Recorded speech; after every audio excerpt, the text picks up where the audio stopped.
Arrêter d'être accro à YouTube, c'est facile en fait. Je n'ai pas dit que c'était agréable, j'ai dit que c'était facile à concevoir. Le problème, ce n'est pas que tu manques de volonté ou que tu es faible, c'est que tu te bases à main nue contre une architecture industrielle conçue pour éliminer la friction. YouTube n'est pas une bibliothèque vidéo, c'est une machine à réduire tes décisions. Mon avis est tranché. Tant que tu laisses peut-être la plateforme gérer l'enchaînement des contenus, tu es foutu, peu importe ta motivation. La seule sortie possible, c'est de saboter leur mécanique en remettant de la friction partout, et quitte à rendre ton expérience utilisateur beaucoup moins fluide. Regarde comment ça marche, vraiment, c'est vicieux. Le truc le plus efficace pour te garder, c'est l'autoplay. Ce petit mécanisme supprime le micro-moment où tu aurais pu décider d'arrêter. C'est de l'architecture de choix. En t'enlevant l'action de cliquer pour lancer la suite, on augmente drastiquement la probabilité que tu restes. Une expérience citée sur Arexive concernant une plateforme similaire, Netflix, montre que le simple fait de désactiver l'autoplay fait chuter la durée des sessions.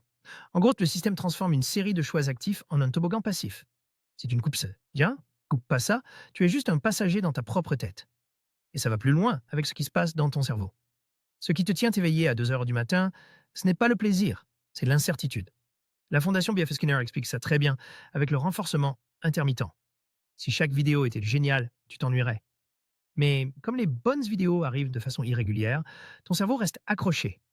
C'est une erreur de prédiction de récompense décrite dans les papiers de neurosciences. Quand une vidéo est plus surprenante que prévu, ton circuit de la dopamine s'emballe. C'est exactement le même mécanisme qu'une machine à sous. Tu continues de scroller parce que tu cherches moi le jackpot, pas parce que tu passes un bon moment. Du coup, on arrête de subir et on passe à l'attaque avec un protocole qui tape dans le dur. La première étape, c'est de casser l'automatisation. Tu prends ton téléphone là, tout de suite, et tu désactives l'autoplay partout, sur l'appli, sur ton navigateur, sur ta télé. Ensuite, tu vas dans tes paramètres et tu mets en pause ou tu effaces ton historique de visionnage. Pourquoi? Parce que le système de recommandation, décrit par Google comme une architecture à 2 étapes, utilise ton passé pour prédire tes futurs clics. Si tu désentraînes l'algo, il ne sait plus quoi te servir pour te piéger. Tu te retrouves avec une page d'accueil vide ou non pertinente. C'est moche, c'est chiant, et c'est exactement ce qu'on veut. Tu dois revenir à une recherche active. Tu ne regardes que ce que tu es venu chercher, pas ce qu'on te propose. La deuxième étape se joue sur le terrain, pas dans l'appli. Le contexte bat la volonté à pas de couture. Les recommandations sur le sommeil sont claires, notamment celles de la ASM. Pas d'écran 30 à 60 minutes avant de dormir. Concrètement, ça veut dire que ta chambre devient une zone morte pour YouTube. Tu achètes un réveil basique et tu laisses ton chargeur de téléphone dans le salon ou la cuisine. Si tu as envie de regarder une vidéo, tu le fais assis sur une chaise inconfortable, pas affalé dans ton lit. Tu crées une contrainte physique. C'est radical, mais si l'appareil est à portée de main quand tu es fatigué, ton cortex préfrontal est hors service et tu vas plonger. Mais attention, c'est là que la plupart des gens se plantent. T'as pointe. Ils bloquent en haut tout et pensent que c'est réglé. Sauf que le cerveau a horreur du vide. Une étude publiée dans PLOS montre que restreindre les réseaux sociaux mène souvent à des effets de substitution. Les gens passent juste plus de temps sur des messageries ou d'autres applis.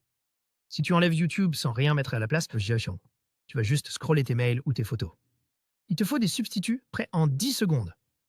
Tu poses un livre sur ta table de nuit, tu prépares une playlist musicale ou tu décides que ton alternative est de boire un grand verre d'eau. Quand l'envie monte, tu dois avoir une action réflexe immédiate qui ne soit pas un écran. Tu vas tester ça sur 7 jours, pas plus pour commencer. Tu ne changes pas ta vie entière. Tu surveilles juste une métrique, le nombre d'ouvertures de l'appli par jour. Pas la durée, juste combien de fois tu lances le truc.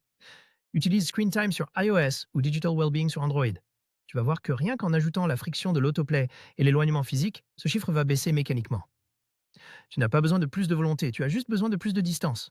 Le piège final qui t'attend au tournant, c'est la session non intentionnelle. C'est le moment où tu te dis juste une petite pour décompresser. Et tu finis par y passer 2 heures à cause d'un cliffhanger ou de la curiosité. Des recherches sur Science Direct confirment que ces sessions dérapage sont souvent liées à des facteurs situationnels comme la fatigue ou l'ennui. Si tu sens que tu cliques sans but précis, lève-toi, physiquement. Coupe le flux électrique de ton comportement en changeant de pièce. C'est la seule façon de reprendre le dessus quand ton cerveau est en mode zombie. On ne va pas se mentir, tu vas perdre en confort. Tu vas devoir taper tes recherches, tu vas devoir te lever pour aller chercher ton téléphone. C'est le prix à payer pour récupérer ton temps de cerveau. Là maintenant, tu as une chose à faire en moins de 15 minutes. Ouvre tes paramètres sur YouTube, trouve l'option lecture automatique et désactive-la définitivement. Fais-le maintenant, c'est le premier domino qui fait tomber tous les systèmes.